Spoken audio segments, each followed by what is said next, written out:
सगळ्यांचं माझ्या यूट्यूब चॅनलमध्ये मनापासून स्वागत। आज आहे संकष्टी चतुर्थी। संकष्टी चतुर्थीच्या तुम्हा सगळ्यांना खूप खूप शुभेच्छा। तर चला आता मी लागलेली आहे स्वयंपाकाला।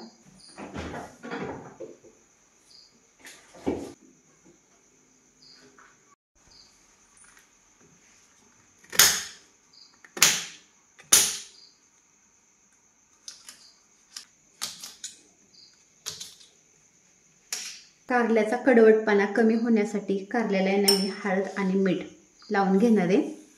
आणि हळद मीठ लावल्यानंतर ह्या कारल्याला पाणी सुटतं, त्यामुळे कारल्याचा कडवटपणा कमी होतो। तर त्यासाठी हे बघा, हे असं हळद मीठ लावून घेतलेले आणि असं चोळून घेणार आहे छान, म्हणजे हळद मीठ आहे ना छान लागेल कारल्याला। कारलं चिरून हळद मीठ लावून हे बाजूला ठेवलेले। आणि आता कारल्याच्या भाजीसाठी काही मसाले काढून घेते। ह्याच्यामध्ये हे धने आणि जिरे आहेत।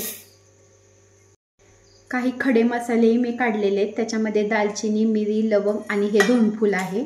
तर आता हे बारीक करून घेते।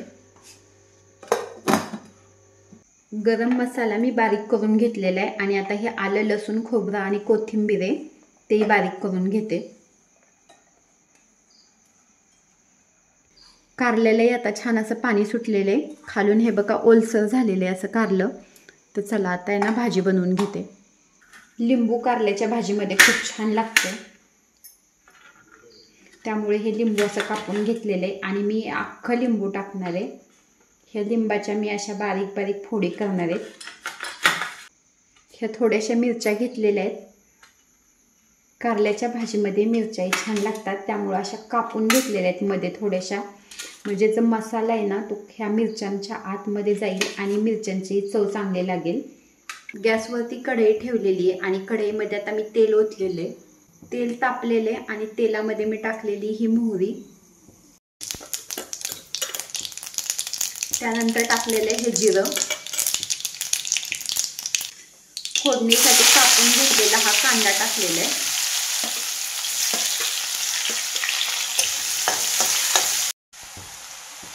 कांदा थोडासा भाजत आलेला आहे की त्यात टाकलेली ही हळद, ह्या मी ज्या मिरच्या घेतलेल्या आहेत ते आता तेलामध्ये टाकून घेतलेल्या आहेत आणि आता त्याही भाजून घेते। ही आलं लसूण खोबऱ्याची पेस्ट आहे, हे 1 चमचाभर लाल तिखट टाकलेले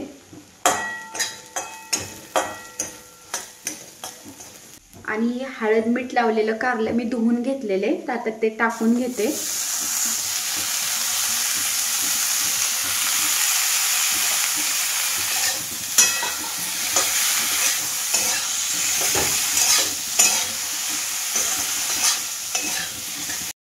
हे अख्खं लिंबू मी कापून घेतलेले, आता ते टाकून घेतलेले।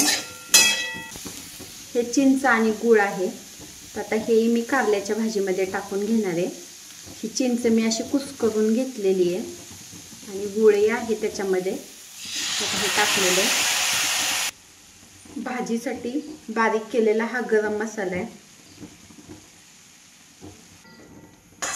कारल्याच्या भाजीमध्ये धने, जिरे, मिरी, दालचिनी आणि धोंडफूल एवढाच गरम मसाला आम्ही घालतो। तर तो आता मी बारीक करून घेतलेला आहे, तो गरम मसाला टाकलेला आहे। हे मी टाकलेले आवश्यकतेनुसार मीठ आणि हा टाकलेला आहे थोडासा जाडसर शेंगदाण्याचा कूट।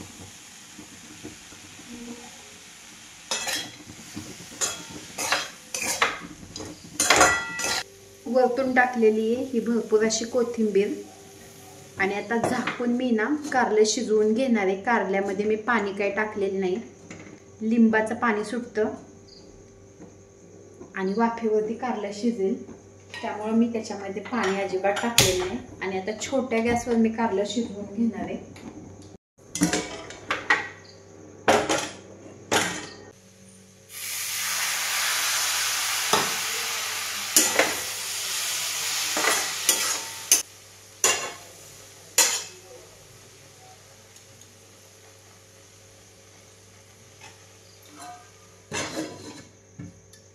उपवास आहे आणि संकष्टी चतुर्थी आहे, त्याच्यामुळे रव्याची खीर बनवायला लागलेली आहे। तर त्यासाठी मी रवा घेतलेला आहे आणि रवा आता भाजून घेते। रवा मी अर्ध्या वाटीलाही कमी घेतलेला आहे, कारण रवा जसा थंड होतो म्हणजे खीर जशी थंड होती तसा रवा घट्ट होतो, त्याच्यामुळं थोडाच रवा घेतलेला आहे.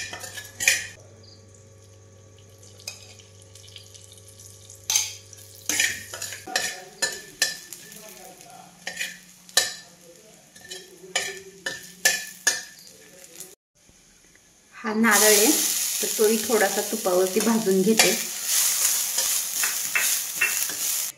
ही खीर मी दुधामध्ये शिजवणार आहे.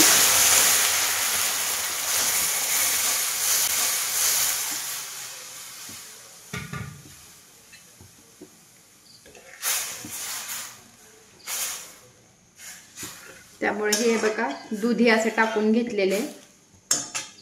दुधामध्ये मी थोडंसं केशर टाकलं होतं, ते आता टाकून घेते.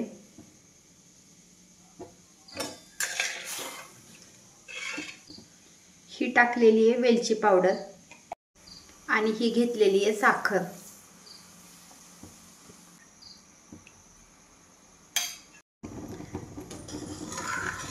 रव्याची खीर शिजायला अजिबात वेळ लागत नाही. तर हे बघा आता खीर तयार झालेली आहे आणि हे बघा अशी झालेली आहे.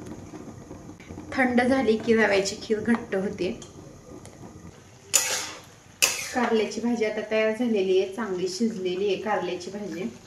आणि भाजी बरोबर खाण्यासाठी भाकरीच केलेली आहे. संध्याकाळी आम्ही शक्यतो भाकरीच खातो, त्याच्यामुळे भाकरीच केलेली आहे.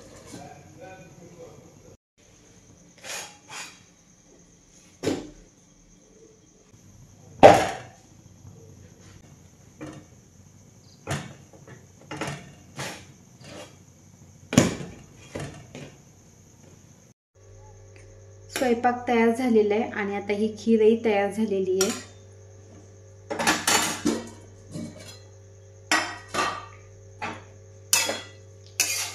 इकडं आहे ही कारल्याची भाजी आणि कारल्याची भाजी अशी छान झालेली आहे तयार.